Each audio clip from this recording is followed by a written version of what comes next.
This animated diagram defines a concept known as negative invisibility. See this single illuminated dot? That represents Sarah. The thousands of dim dots surrounding her represent her university ecosystem. She is a tiny, isolated speck inside an overwhelming grid. Notice how, as the grid compresses inward, her space shrinks. Being surrounded by tens of thousands of people doesn't automatically create connection. For Sarah, the sheer scale of the crowd creates a suffocating emotional vacuum. She lived every day with a quiet alienation. She had no anchor to hold her steady.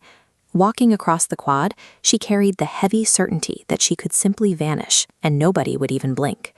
We often assume large environments breed wide networks, but immense physical scale does not manufacture community. For a student like Sarah, it acts as an acoustic amplifier for profound psychological loneliness. Then, finals week arrived. This naturally high-stress period acted as a massive magnifying glass, focusing intensely on her existing emotional fragility. Leading up to the tests, her physical state deteriorated. She stopped sleeping, she barely ate. By the time her hardest exam approached, her self-confidence was entirely depleted. When she finally crossed the threshold into the exam hall, her posture told the whole story. Before she even sat down or looked at a single question, she already felt completely defeated. While the academic rigor of the final was high, the real danger lay in her lack of any psychological support system. She had reached the limit of what she could endure alone. The exam hall itself was intimidating.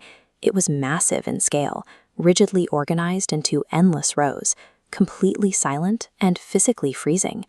Right next to Sarah sat a single empty chair. In a room packed with stressed students, that vacant seat felt like a physical manifestation of her own isolation mocking her. As she dug into the difficult questions, cognitive fatigue quickly set in. Every equation she solved was second-guessed. Her self-doubt mounted with every turn of the page. Halfway through, she hit a breaking point. Her mental energy bottomed out, her chest tightened with panic, and she put her pencil down, seriously considering walking out and failing. Then a sudden sensory shift occurred. An unseen, comforting presence settled directly into the empty wooden chair. The stark, biting cold of the physical exam room was pierced by a profound, soul-level warmth that suddenly anchored her perfectly in place. This warmth was strictly reactive. Every time Sarah's exhaustion threatened to pull her under, the presence surged, actively feeding her the energy she needed to keep her eyes open. This diagram models exactly what was happening in that chair.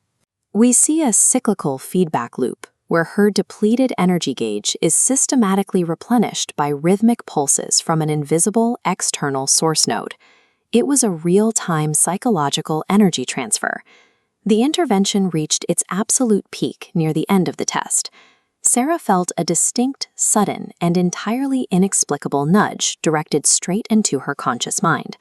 Acting on pure instinct, she didn't question the impulse. She flipped back several pages and scrutinized her work on the third answer of the exam.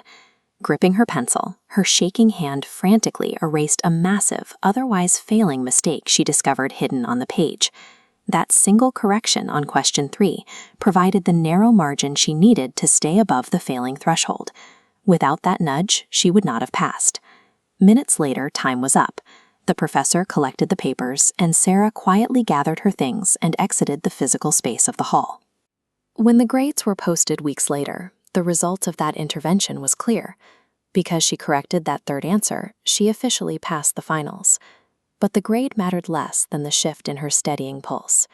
She walked out of the hall with a quiet stability that had been absent when she entered. Passing the test proved she was capable, but the lasting impact was the realization that her internal reserves were deeper than she had previously believed. This leaves us with a fascinating irony. The ultimate cure for her deep isolation among tens of thousands of humans was an invisible, entirely non-human presence. Her baseline definition of what it means to be seen had been rewired. She no longer looked for external validation from her peers. She now possessed a sense of internal certainty.